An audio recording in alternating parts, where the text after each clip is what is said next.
I've recently played through the Police Stories, and I have to say, it's pretty good. With the sequel being on the way, I might as well review it. Also, if you want to see more game or movie reviews, please let me know in the comments. Oh yeah, spoilers by the way.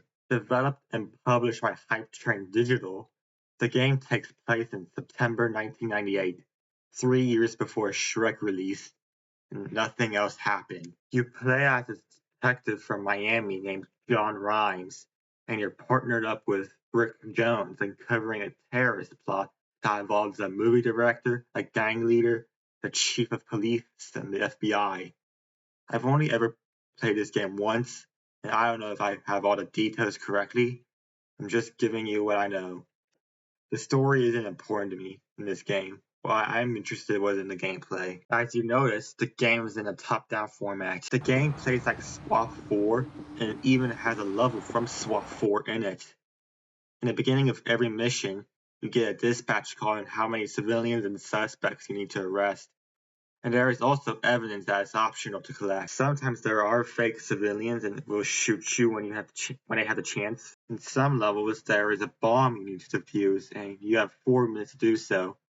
And to defuse it, you need to interrogate the suspect or take a gamble on which wire to cut. When you start the game, you get very limited inventory and equipment. But after beating each level, you unlock more equipment and inventory slots. My favorite pieces of equipment are the borescope and the taser. If you go in guns blazing, the enemies will start to hear you and will walk to your location. I'm going to talk about Rick now. Rick has 2 modes he can go into. He can be in passive and aggressive. In passive mode, he'll watch your back. That's about it. In aggressive mode, he'll automatically arrest suspects and pick up weapons. But he sometimes doesn't do this, and you still have to order him to arrest people. You give Rick orders by staying, following, throwing something, and opening doors, and scouting ahead. The game has 3 expansions, 2 of which are free and 1 you have to pay for.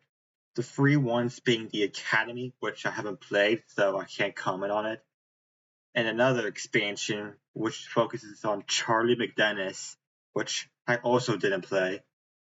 I have played through the paid expansion called Zombie Case. You play through 5 new missions with zombies in them, and they're pretty disappointing. I'm not going to go over them in this video, but if you want me to go over them, then consider leaving a comment. Even though I do like this game, I still have some complaints. For instance, when you get the borescope, the mission that comes after it, you need to be on the move due to a bomb that's about to explode, even though you must take things slow with the borescope.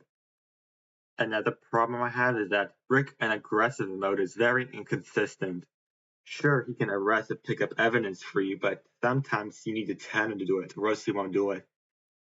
Another complaint I have is that the suspects are too quick on a draw, and you only have a split second to shoot before they do. The final complaint I have is that this game is hard. 1 shot and you're dead, sometimes 2 if you're lucky. The game is not that long either, so I guess it balances out. In conclusion, this is a short game, but it's not that short. It took me like 5 to 6 hours to beat the main story with 18 missions. I haven't touched on the multiplayer because I don't have anyone to play with.